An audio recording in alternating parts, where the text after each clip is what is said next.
So today, when I was asked to give this lecture, they said, "Well, pick a topic." And the one thing that I can guarantee is everyone will have to start at some point with their family history if they're going to do genealogy and family history. And even if you've been researching for many years, you're going to end up having to restart. So today we're going to talk a little bit about the overview of what is involved in the process, the research process, records and documentation, how to find those sources, and then how to keep track of the information online on your computer or online, one of the two. So life happens. You will start and stop your research many, many times. And in the 20, 30, 40 years that I've been involved in doing genealogy, the technology has changed dramatically. It was before we had CDs, and then we had CDs, and then we had records online, and now a lot of those records are even being digitized. So what I used to have to go to the family history library, the local family history library, and order microfilms and bring them in and crank through the microfilm readers, a lot of those are online now. And so constantly there are going to be new records and new indexes available. So if you lay your genealogy down and you take care of family business for 6 months or a year and you come back, there is a whole different set of records and indexes available. Plus, you're going to come in and see, you're going to meet with family at family reunions, at Christmas. And a good hint, if you have to go to a family reunion and you have a lot of people that are hard to talk to, always bring up family history subjects, stories, ask them about where they went to school or where they met their wife or their husband. And so collect all this new information every time you get a chance during these family situations. So you want to collect all of that too, and that'll be new to incorporate in your research when you do come back. So getting back into your research, just remember to work at your own pace, and don't feel, you're going to feel overwhelmed at times because of just the sheer volume of things that are out there to be looked at. And so you want to narrow the scope of what we're going to do, and I'm going to show you how to do that. And don't necessarily be a name collector. Now, a lot of people get in, they find out I'm in family history, and they'll say, "I've got a family tree with 40,000 people on it." Well, how many of those 40,000 people do you really know? Have you actually researched in the locality? Do you know why they moved from Tennessee to Texas, for instance? So concentrate on the story part of it and try not to be just a name collector, and get in a little bit more into some of the records. And I also want to caution that not every family story is true. I cannot tell you the number of people I have met that say, "I have an ancestor that was on the Mayflower. I have an ancestor that was Indian princess," or "I have Native American ancestors, but I really don't know where." And then there's the big story of, oh, there were 3 brothers or 5 brothers that all came to the United States and went all different directions. Every family story may have a little bit of a grain of truth to it, but do some research. You just don't know whether or not those family stories are true.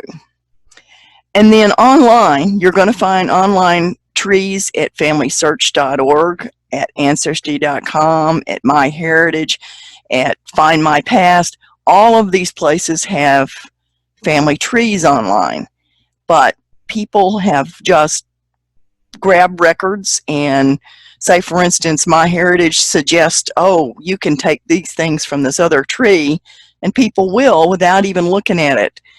And how many James Moores are there in the same county at the same time? You need to take some time to, let's look at the records and see what we've got to do. So it's up to you from the start to vet everything that you're doing, and start at your beginning and then work backwards in time.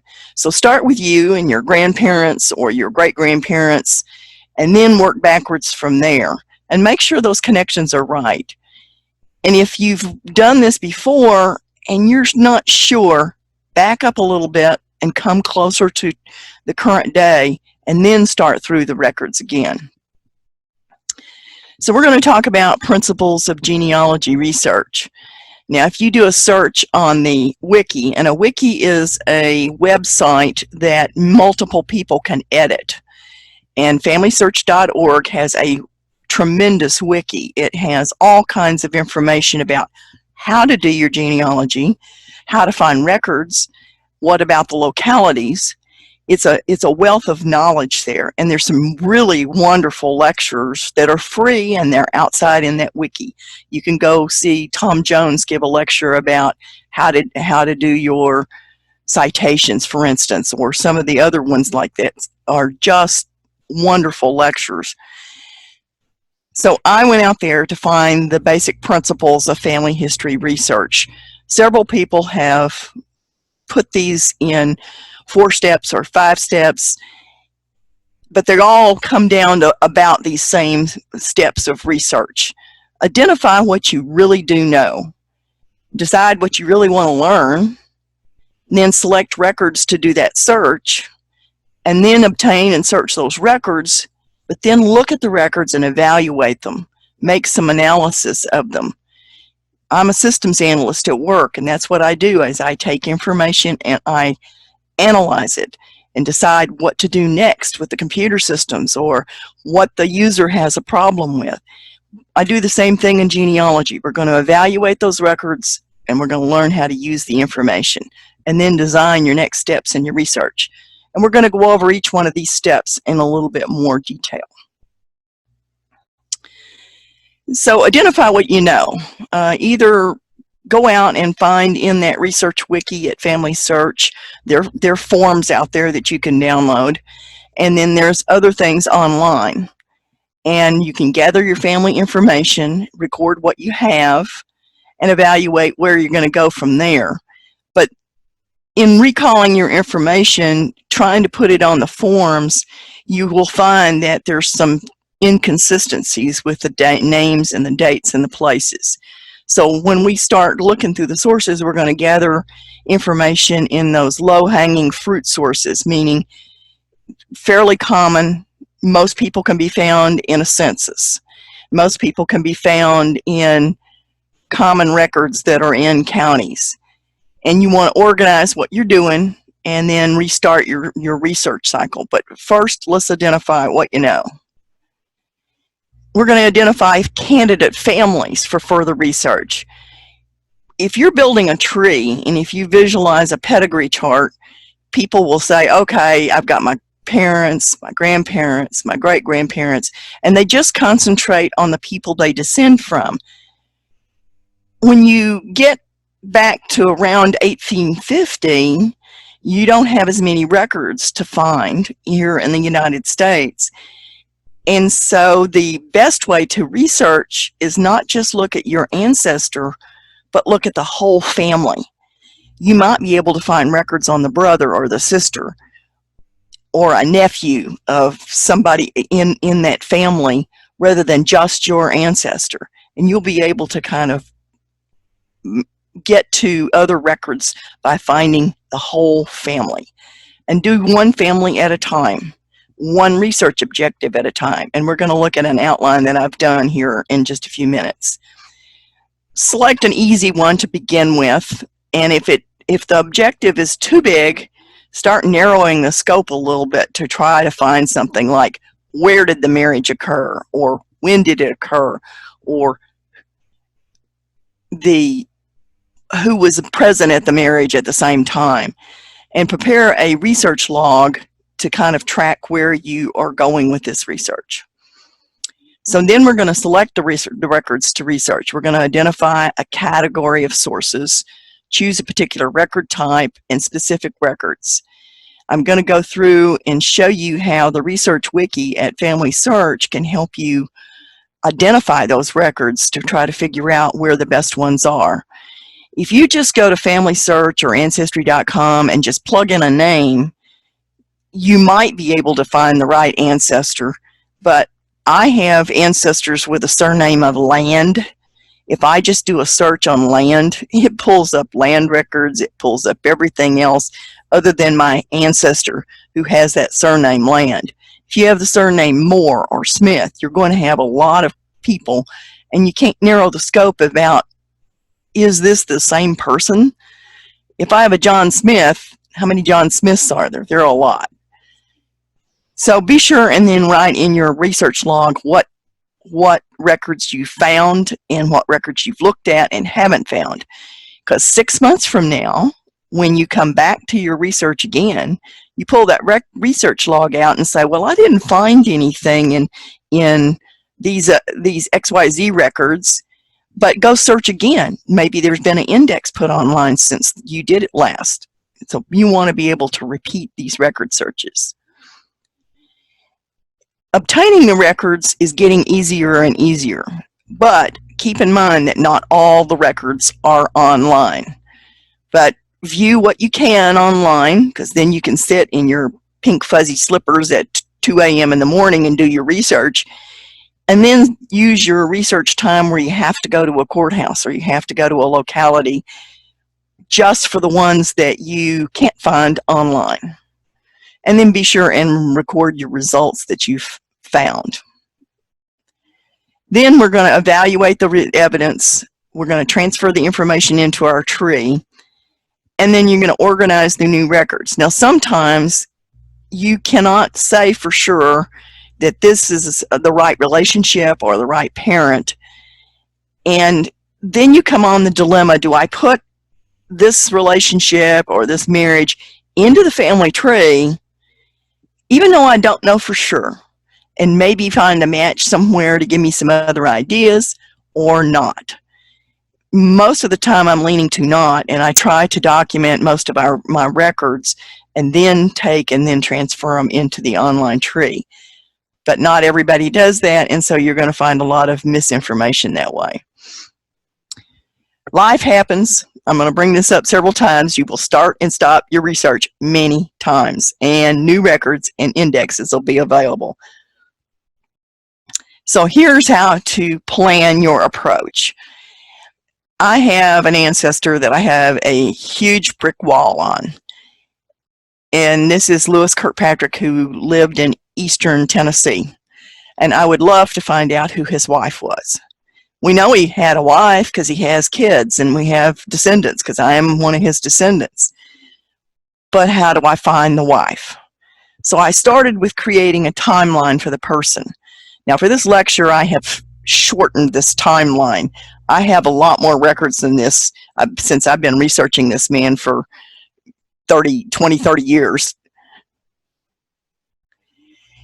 So Lewis Kirkpatrick was born about 1781, we think, in North Carolina.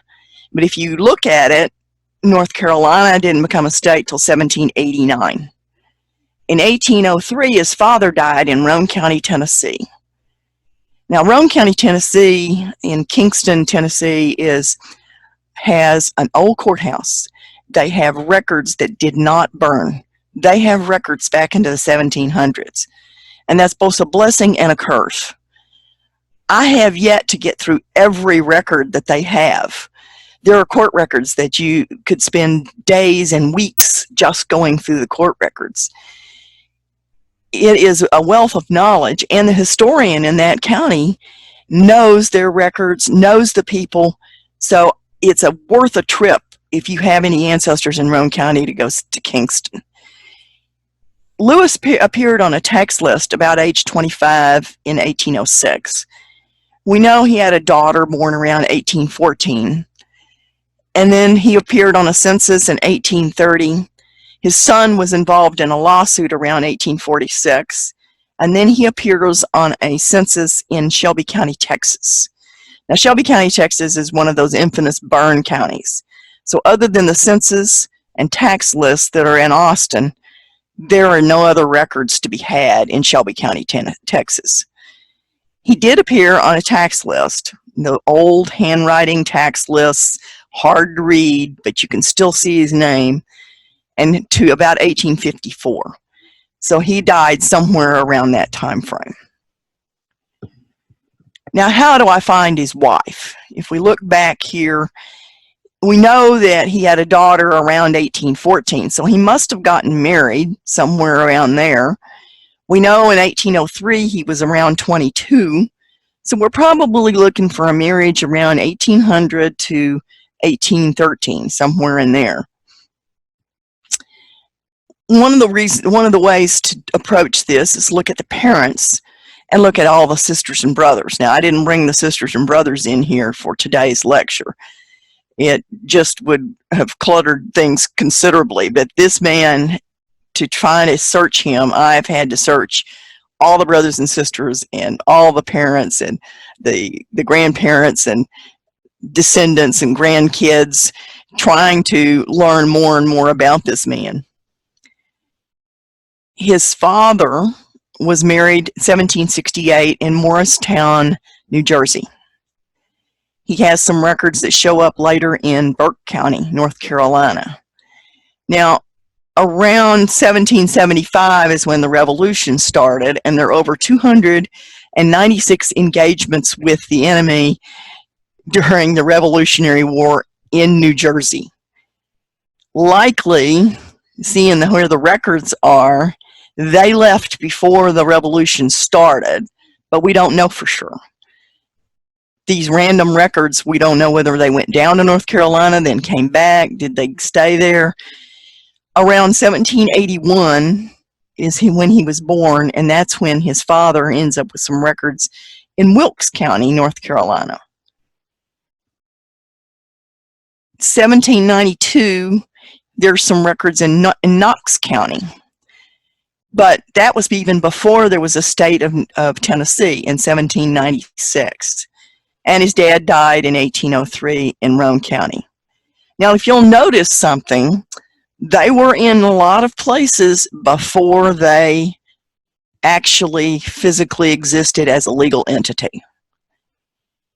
So we're going to have to go through a county timeline or the land timeline in order to find all of the records. And if we don't look at all of the localities, we may miss something. That research wiki at Family Search, as well as Googling for some of this information, can help you put a timeline. So I started with the county where his father died, and Roane County was established in November 6, 1801, and his dad died 1802, 1803. So I began to back up. Where was it established from? From Knox County. Knox County was established in 1792. Now, I didn't put all the records that I found, but I actually found where Robert Kirkpatrick was a constable and was appointed by one of the first governor of Tennessee in 1794, just before it became part of the state. So Knox County was created from Greene County and Hawkins County, and that came from Washington County in North Carolina. So Greene County existed both in Tennessee and North Carolina. But North Carolina was just admitted to the United States in 1789. I actually have records where they were in North Carolina before 1789. And to top everything off, that part of eastern Tennessee became an independent state. They were trying to form a new state in 1784 to 88, and they claimed they were the state of Franklin. Well, they collapsed before that and eventually became part of Tennessee. However, there are some records still during the state of Franklin. Washington County, if we go back further, was created in 1777. North Carolina as a state didn't come in until 1789. When they became a state, the western part of North Carolina was given to the United States and became part of the Southwest Territory. There are records by the Southwest Territory. So in 1792, the North Carolina then put some of the county of Washington County in with Wilkes County. Now, I have found records for them in Wilkes County. And that was formed from Surrey and Washington District. So as you can see, we have 5 different counties, probably 6 or 7 different entities, since Greene County was both in North Carolina and in Tennessee, so was Washington County. And this means that there is a lot of information that we need to look at if we want to be a very thorough researcher, which is also explains why I've never found everything. So we did a county timeline. And the very first thing you want to do is find the easy, quote, easy records. Look at the marriage counties under all the marriage records under all those counties. Early days, 1797, sometimes the counties have the records, sometimes they don't. That Research Wiki can tell you, as you find every one of those counties, when the county was formed, what records are there, where you would find them, whether they've been microfilmed. The other easy record is to try to find some headstones, some early cemetery headstones. If you keep in mind, now I see it all the time on in Facebook groups where people are asking for, well, where are the death records in 1850 in Texas? Well, they don't exist. Cemeteries are the way you're going to do. Birth, marriage, and death records may be are as a vital record that are going to be recorded all the time, is relatively new, unless you're up in New England. Now, Boston and some of those areas up there in New England will have city and county records that go far back. But those of us that are descended from these people that hit the frontier, county records don't necessarily cover the marriages even.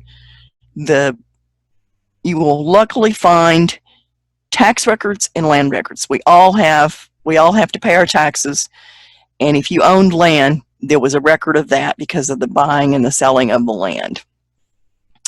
So to have reasonably exhaustive research, we will want to try to find land records.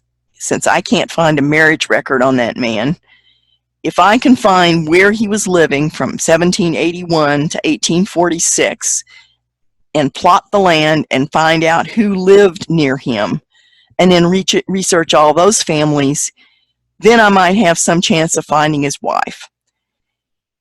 That is going to take me a good while in my research.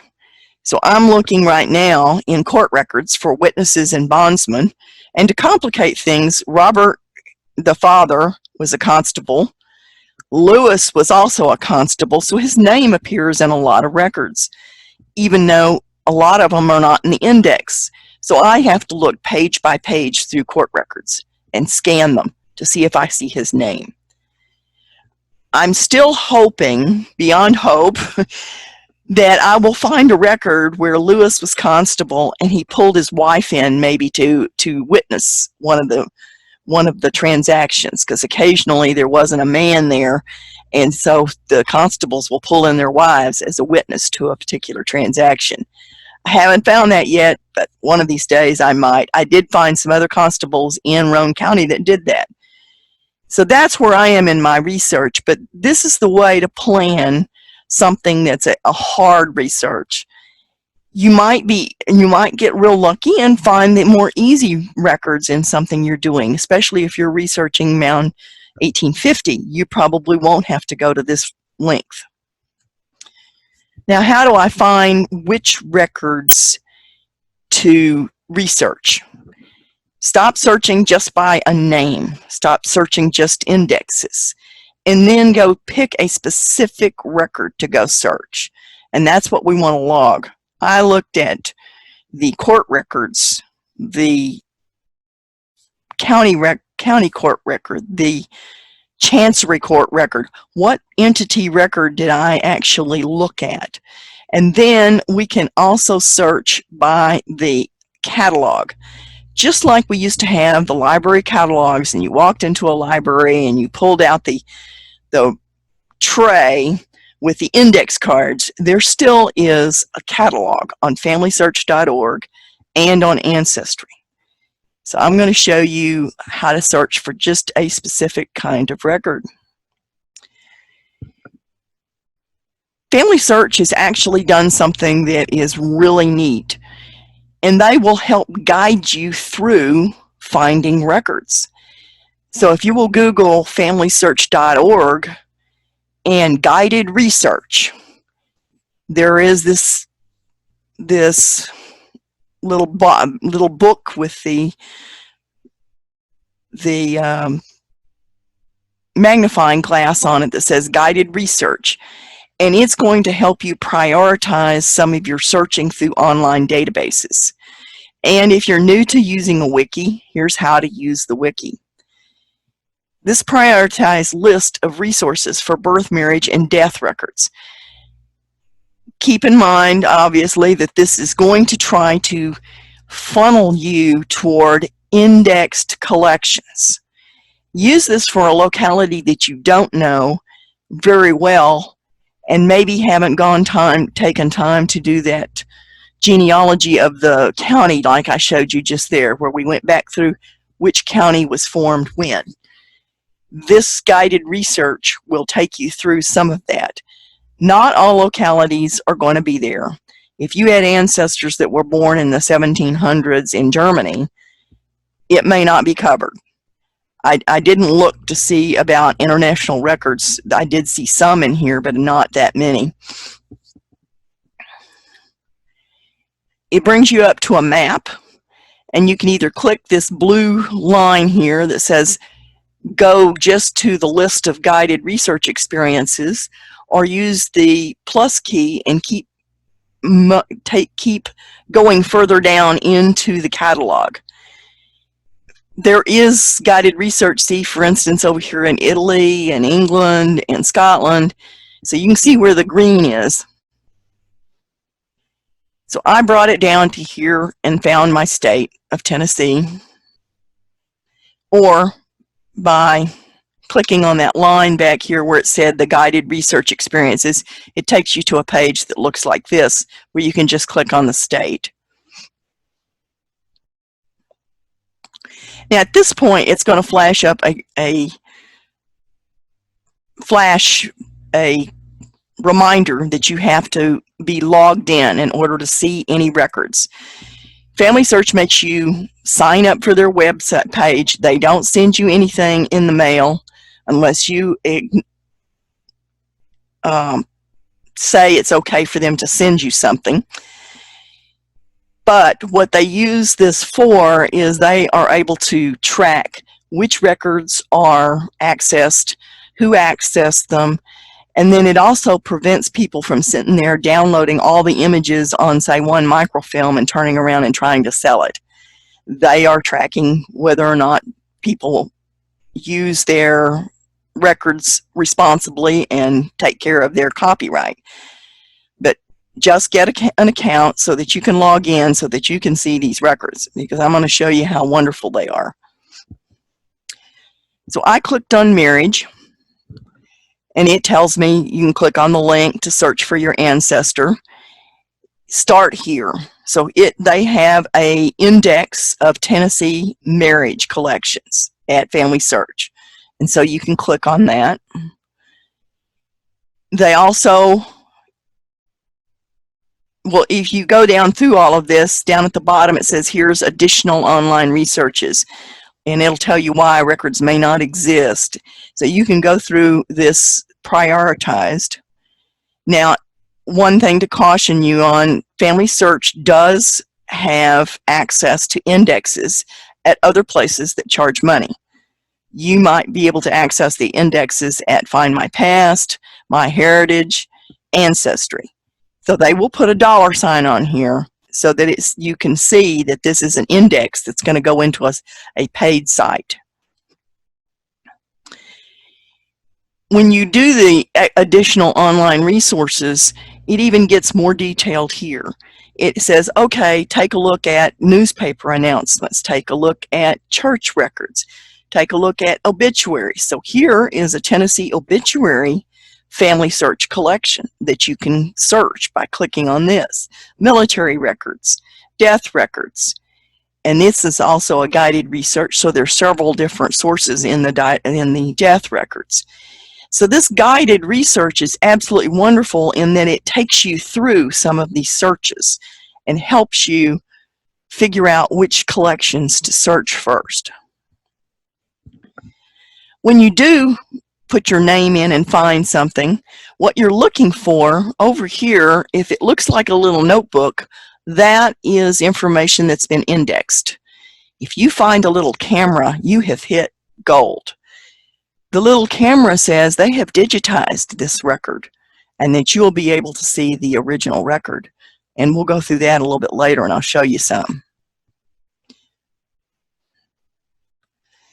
The other way to find searches for particular records is to go to familysearch.org, go to search, and go down to catalogs.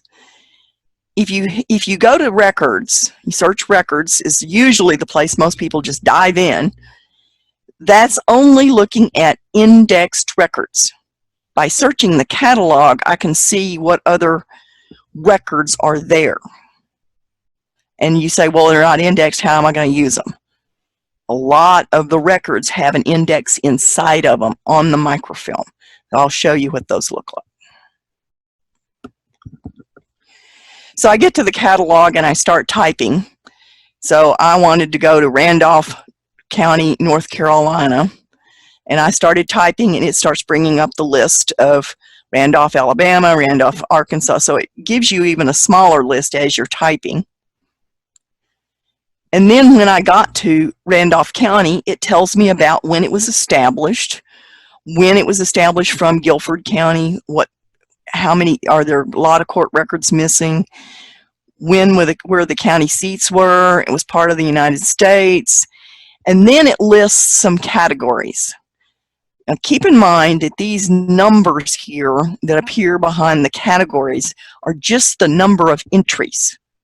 Each entry could be thousands of records. So you are just looking at the subject, the title, and that will be like 13 titles under court records. The other hint that I can give you here at Family Search to help you track where you're doing and what you're going, when you go to this catalog, I can build a research list to come back to later. And I do that by hitting this add over here on the right-hand side. So if I said, okay, I want to see the Civil War records later, click it. I want to see these county records. This looks like a book. I'm going to click it. Let's load the equity minute docket of this court. Click it. Later, when I finish doing all of the collecting in Randolph County, I can print the list. And this is what a printed list looks like. And these are clickable. So if you have this list online, you can then proceed to go 1, 2, 3, 4, 5 and go through the research. You can remove some from the list, you can add some more, and then you can physically print it, or when you go to print, you obviously can create a PDF file of it so that you can file it for later. You could also take your cursor and highlight all of this and hit Control-C, or on a Mac, Command-C, and copy it and paste it into a spreadsheet.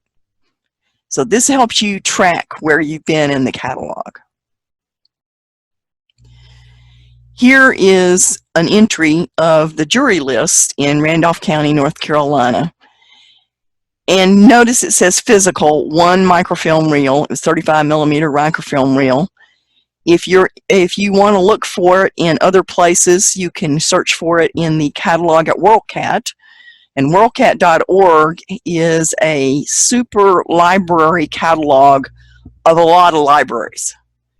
So if you go searching at WorldCat to try to find a book, it will tell you the library that's closest to you that might have that physical book. So it's a wonderful place to go looking for them.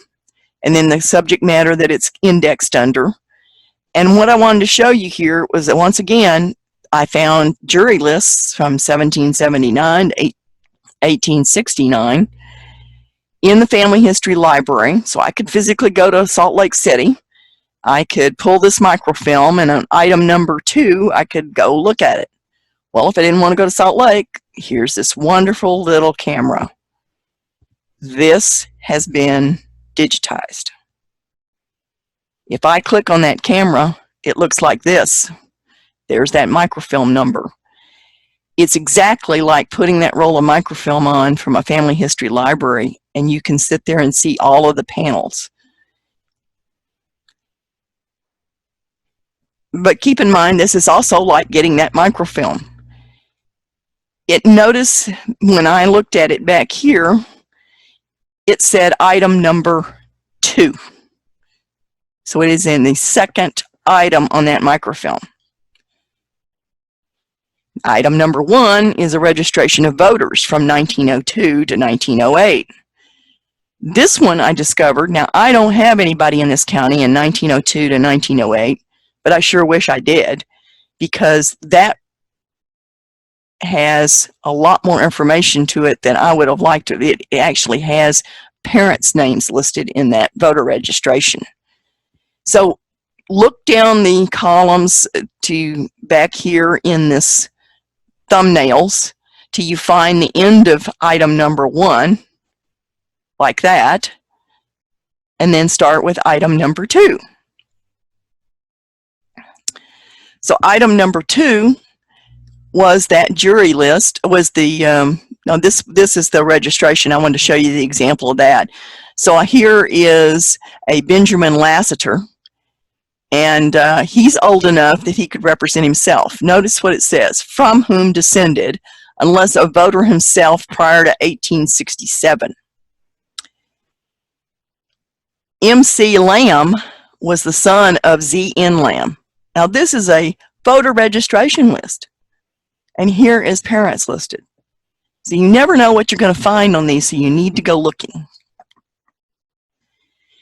Now if you don't keep those research lists out of the catalog, or you're looking at more than one website, you want to create a spreadsheet or a Word document that keeps a track of the ancestor's name, the objective you were trying to search for, the locality where you were trying to search, put a date in here, put that microfilm number, the column number, or cut and paste the URL into it, and then write a description of the source, the title of it, and some comments. Found jury list that listed people 1902 to 1906. Ancestor did not appear in this list. And the reason is, 6 months from now, there may have been an index that might point you a different direction, and you'll want to know that you came in here and looked at this before. All of this is going to just mind boggle you, because there's just so many records that you can do. But it's a detective game. You want to find one record, and then that'll help you find another and another, and before you know it, you'll have a complete story of your family. But what comes first? Most people look for birth, marriage, death for recent people. But don't stop there. The census. Now this is a census year, and a lot of people don't like filling out the census because it gives you personal information. But from the census, we know that we get how many people, how many House of Representatives we get.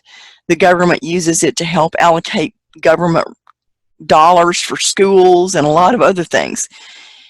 This census records, once they get over 70 years old, are now public. And then you can go looking to see where they lived, who their neighbors are, who was living in the household with them, and their approximate ages.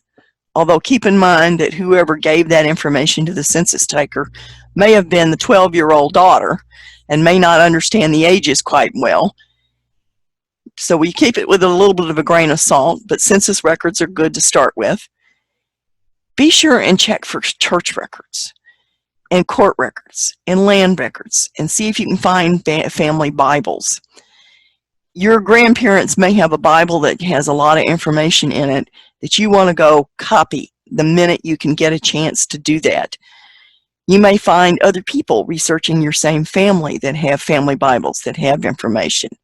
That used to be the place that everybody recorded everything, even if the county didn't record it. So step through your research using these things: census, church, court, land, and then family stories and family Bibles. Now, how am I going to keep track of all of this information? You can either track it online on trees or in software that you run on your computer. Most people are tending now to keep it online. There are privacy choices so that you can keep that information private. You do not have to share it. But if you do, you can find other people that are working on the same thing. If you do your DNA research and you share that, you can find distant cousins that are working on the same area. I have been able to break through several of my research brick walls because I found other people that matched me on DNA, and then we were able to put 2 and 2 together and find how the records actually substantiated what we found from the DNA. I recommend going to familytreemagazine.com, and there is an article out there called online that compares the online trees with genealogy software. It tells you the cost. It tells you the pros and cons of each one. Take one family group and try putting that information in online or in the software to make your decision about what you want to use. I recommend, if you're going to go online, FamilySearch.org is free, but keep in mind it's a shared tree. And what do I mean by shared tree? If I put my grandparents in there, or I find my grandparents in FamilySearch.org, somebody else can edit it just as much as I can. On some place like Ancestry.com or on MyHeritage, that family tree is yours and yours alone. So the FamilySearch.org is shared. And that means if somebody else has the opinion that Mary is the wife of John Moore, and you know for sure that it's Susie that was the wife, and you go in there and correct it, they later can come back and they'll change it back to Mary. So you have to go back and check sometimes to find out that somebody has messed up your family tree and go back and re-edit it. The more sources you attach to it, the less likely it is somebody else is going to go in there and just change up the family tree. But keep in mind, it is shared. Roots Magic software on the computer has a free trial. You actually can build trees and work with it in a small subset of your family in order to try it out. It is connected so that you can download and upload your tree to Family Search as well as Ancestry. So it's one that actually can sync from the information both on Family Search and Ancestry, as well as being able to put information in your local software. So take a look at that one. Legacy is also a good one. A lot of people have Family Tree Maker because it was connected to Ancestry.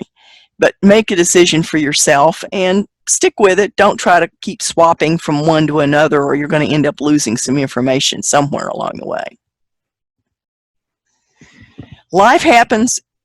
I'm going to say this again. You will start and stop your research many times. It's okay. You just want to do what you can do. And once you do start back, there are new records and there are new indexes. That happens weekly. FamilySearch.org, Ancestry, MyHeritage, all of them name, Find My Past. And if you do, and you have research that you have ancestors in England, Find My Past and MyHeritage have more records than Ancestry does. And in Ancestry, you have to pay for the extra world global access, whereas Find My Past and MyHeritage, they all seem to be available more. So you might want to take a look at the other online services that you got there.